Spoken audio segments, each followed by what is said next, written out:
Proses undi awal melibatkan 112 pengundi di Ibu Pejabat Polis Daerah Simunjan berjalan lancar. Setakat pukul 12.30 hari, satu saluran bagi pengundi awal Dun Gedong telah ditutup secara rasmi. Sementara satu lagi, saluran lagi Dun Simunjan dibuka sehingga 5 petang.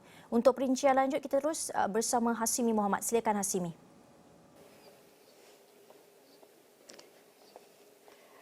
Baik, terima kasih rakan setugas di studio. Masih lagi berlintas langsung di IPD Simunjan untuk kita bawakan perkembangan langsung mengenai proses undi awal di lokasi ini yang mana melibatkan dua Don iaitu Don Simunjan dan juga Don Gedong melibatkan 112 orang pengundi awal, dan setakat jam ini kita melihat kepada proses pengundian awal itu berjalan lancar dengan mematuhi peraturan ataupun pematuhan SOP yang telah ditetapkan oleh pihak berkuasa.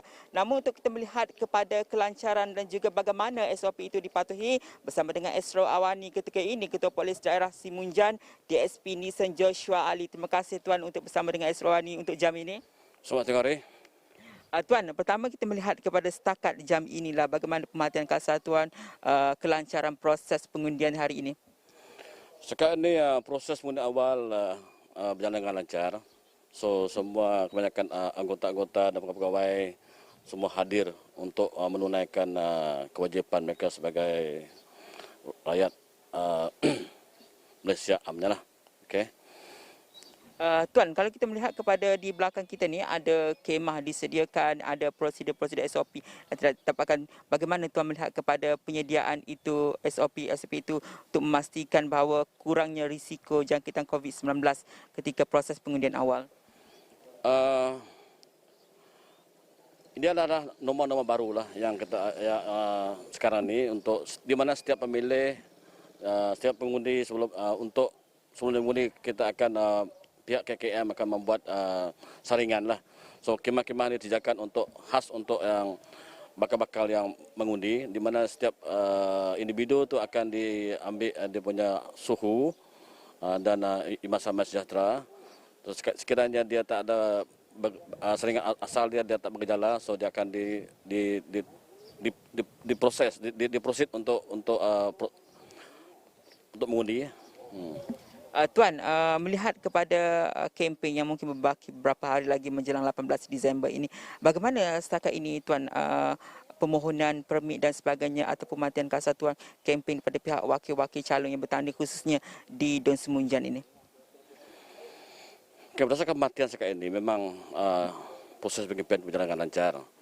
So sebelum penambahan calon, pihak kami dengan PRO telah memanggil wakil-wakil calon dan ejen parti untuk menasihatkan mereka tentang SOP yang perlu dipatuhi lah berdasarkan nombor-nombor baru.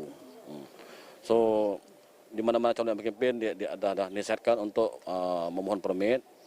So, dan kita akan kaji permit tersebut, apa konsep-konsep kempen yang diberikan, dan kita akan proses dan untuk diluruskan dan dikeluarkan lah.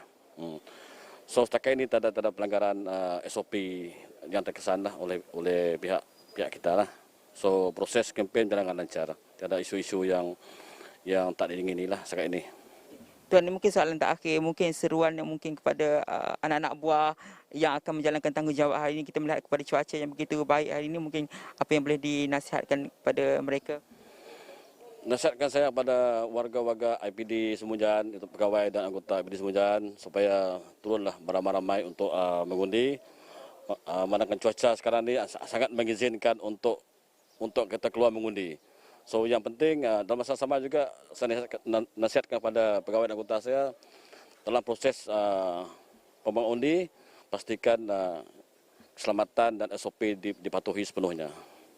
Baik, terima kasih Tuan. Itu dia Ketua Polis Daerah Simunjan DSP Nisan Joshua Ali bersama dengan Esro Awani menceritakan mengenai proses pengundian awal hari ini dan juga bagaimana pematuhan SOP khususnya melibatkan wakil-wakil calon yang bertanding dalam PRN 12 Sarawak ini, dan kita akan bawakan langsung di Esro Awani dan esroawan.com. Untuk jam ini kita kembali kepada rakan setugas di studio.